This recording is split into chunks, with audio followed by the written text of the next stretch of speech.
Continuamos con su programa, Entonces ¿qué? Entonces ¿qué con la ira frente al volante? Nos están dando una explicación muy detallada y vamos a continuar para explicarnos y si de algo nos sirve todas las explicaciones y mejorar nuestra actitud y respetar todos los señalamientos que sí fluye, pero si nos entrometemos nosotros a ese fluir, pues entonces se va a armar el caos. Oye, Damián, hace ratito comentaste que lleva media tonelada. Por lo menos, Por los lo compactos. menos. Sí, cuando no es más. Sí, una ¿verdad? camioneta es otro rollo. Sí, pero también lleva a los niños. Le vamos sumando responsabilidades. Sí, y deja tú que siempre el que va del copiloto, ya sea el esposo o la esposa, va tensísima y ¿por qué reniegas? Y oye los niños y los niños van así, ¿qué hay de eso? Los niños van aprendiendo. Claro. O sea, cuando yo manejo tengo derecho a enojarme y cuando yo me enojo tengo derecho a hacer lo que me dé la gana. Luego también hay personas o que se sufren esta parte, este estrés, o que lo fomentan. Ándale, si alcanzas a pasar, se te va a meter. Y en lugar de ayudar, va estresándose, va haciéndose un cúmulo. Se nos olvida el cassette en ese momento, se nos olvida totalmente. Yo recuerdo un día iba con mi madre y mi sobrina, tendría como 6 meses, y las llevé a algún lugar, me pidieron el favor y me noté en esta conducta impulsiva, en este manejo agresivo. Velocidades un poquito más rápidas de lo que debería. Los semáforos en amarillo decían, ay, pues sí, la libro. Cuando me doy cuenta que traigo una bebé, fue como un shock de decir, ¿por qué estoy manejando de manera agresiva, arriesgando inútilmente el bienestar de las personas que viven aquí? Porque al subirse en un auto hay riesgo. Cuando uno sale de casa, inevitablemente te conviertes o en piloto, o en pasajero, o en peatón. Esos tres entes Es correcto. van a convivir, es inevitable. Al salir yo de este edificio me vuelvo peatón hasta que me subo a mi auto y me convierto en piloto. O me subo al transporte público y me convierto en pasajero. ¿Cómo convivir estos tres? Clásico, ¿no? Voy manejando, veo pasar un peatón que no debe y pienso se tiene que quitar. Y él piensa se tiene que detener. Y ahí es cuando vienen los accidentes, en esta actitud retadora. ¿Cómo podemos cambiar esto? Manejo a la defensiva. Yo fui criado manejando a la ofensiva, pero manejando a la defensiva es prever prever lo impredecible, digámoslo así. Bajar la velocidad. Bajo la velocidad, manejo a la derecha, si voy a una velocidad relativamente baja. Si veo que vengo en el bulevar que está en el de la estación de ferrocarril, nos tuvieron que poner bastante tiempo a agentes de tránsito con velocímetros para poder bajar la velocidad. En Ciudad Capital de Durango, ninguna zona es de más de 60 kilómetros. De hecho, si se fijan bien, eso es algo que nosotros tenemos en nuestro inconsciente colectivo, digámoslo así. Vean las señales, a ver cuántas de 60 ven realmente en los bulevares. Y no hay de 60 en los bulevares, es de 40. Pero si yo voy a 40 aquí en Boulevard Guadiana, es hasta peligroso porque todo el mundo baja muy rápido. Y entonces voy haciéndome de un criterio.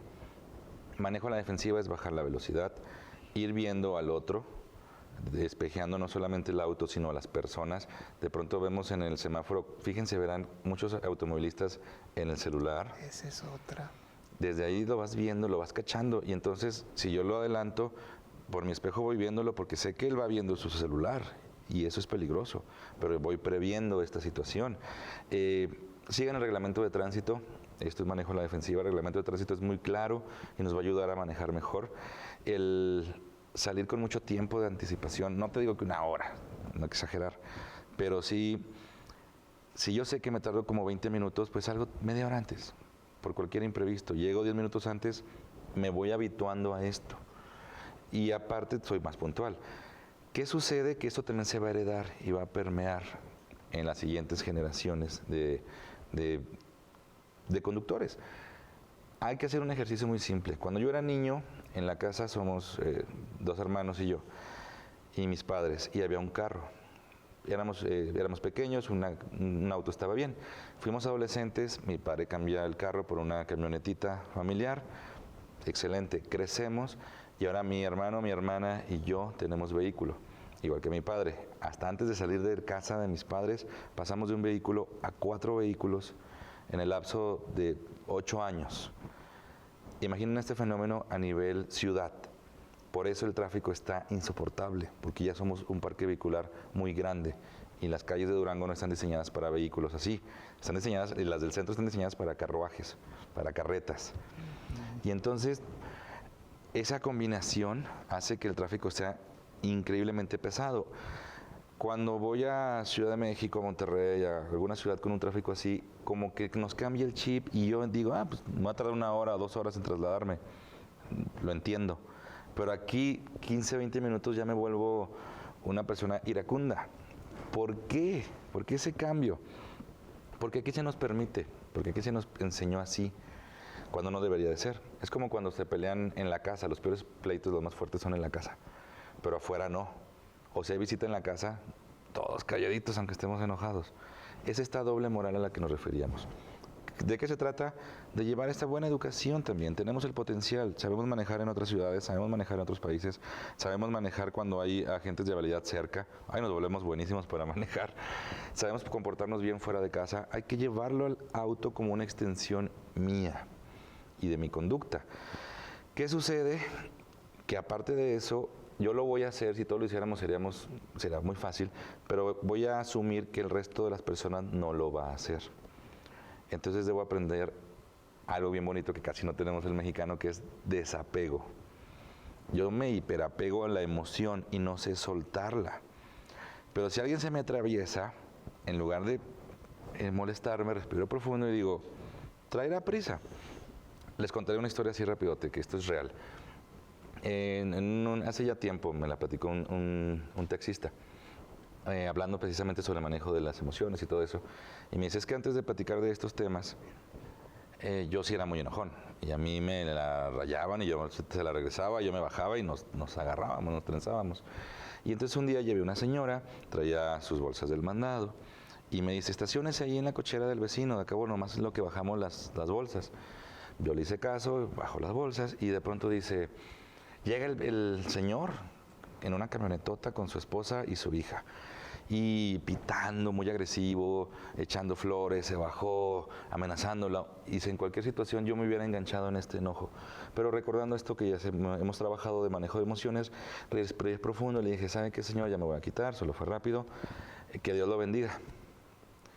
Se mete el señor a la casa, él acaba de bajar las bolsas y sale la esposa y la hija muy alteradas a decirle, ¿qué le dijiste a mi papá? ¿Por qué? Está en la sala llorando inconsolable. El señor se quedó así como que, ok. Sale el señor de su casa todavía lagrimeando y le dice, es que venimos del seguro. Me acaban de decir que mi mamá está desahuciada, ya no le queda 1 semana o 2 de vida. Y yo venía con eso en la cabeza y exploté contigo. Discúlpame, y cuando tú me dices Dios te bendiga, en lugar de enojarte, pues me quebré. Y el taxista se queda como de, uy, normalmente sí me hubiera agarrado. Pero con esta pequeña pausa empatizó, platicó, solucionó el problema, le permitió a una persona sacar sus emociones. Todas estuvieron platicando ahí un ratito porque él le platicó con su mamá y todo. Y entonces se volvió un acto de sinergia en lugar de un acto de agresión, con algo tan sencillo como controlar nuestra ira, nuestro enojo, respirar profundo, soltarlo, y él pensó a la defensiva, pensó en positivo. No quiero ser cursi, pero sí. Y cuando alguien de pronto se nos atraviese o lleve prisa, yo escojo pensar, tal vez tengo una emergencia, en lugar de pensar, hijo de Dios. Otras flores. Otras flores, porque eso me va a llevar al enojo. Y probablemente, pues sí lo hizo yo también. Y se vuelve este círculo vicioso, cuando podemos volverlo un círculo virtuoso. De esa manera es como podemos reeducarnos en vialidad y en lo emocional. Suelto el enojo y no me enfermo. Y no enfermo a la sociedad. Y entonces, ese tipo de historias hay muchísimas. Yo se las recomiendo mucho. A mí me gusta mucho aquí en el cruce de las Moreras y la calle que baja ahí por un café muy famoso, dar el paso. Porque ahí no hay una señalización y de pronto se hace la filota hasta arriba, doy el paso, Pasa el cuate, paso yo, y veo por el retrovisor siempre, y el de atrás también del paso, y se vuelve una especie de uno y uno. Y esta buena educación se vuelve una sinergia positiva, y en lugar de volverse problemas de enojo y de ira, de pronto me hizo el día quien me cedió el pase, o me hizo el día el que me saludó, o el que usó el amarillo para estacionarse con calma, que para eso es el amarillo, y no quedar en las cebras, en la zona peatonal, y el peatón puede pasar normalmente. Entonces, yo llámenme cursi, pero tengo la esperanza de que si nos ponemos las pilas podemos cambiar esta irritabilidad al volante por volver a disfrutar el manejar tu vehículo en una ciudad que todavía no es tan grande. Igual hay algo que se llama influencia social, que pita el primero y se suelta la pitadera. Sí, no, bueno, en Alemania es ilegal pitar, por ejemplo. ¿Así? Y en algunas partes de Inglaterra. Aquí no, aquí es cultural. En cuanto cambia el verde, al primero que pite es como que para pasar rápido. Sí, a veces que estás distraído con tu celular, pero no es el punto. Yo no soy autoridad para estarte usando una corneta que no es para eso. Exacto. Público televidente, fíjese qué importante es la educación vial y el control de nuestros impulsos, y cediendo el paso siempre va a estar con mayor control la ira que se nos pueda avecinar. Igual los que manejamos hay que ir por el lado derecho cuando vamos lentos y por el lado izquierdo para rebasar, y no buscarle ruido al chicharrón de irnos por ahí con el muy despacito en el lado de alta velocidad. Y bueno, pues muchas recomendaciones que nos acaban de hacer. Damián, muchísimas gracias. Estamos a la orden. Lean el reglamento de tránsito. También. Aunque ya tengan años manejándolo, es maravilloso refrescarlo. Sí, público televidente, les agradezco mucho el favor de su atención y les suplico que incremente su escala de valores y ceda el paso al peatón. Muchísimas gracias.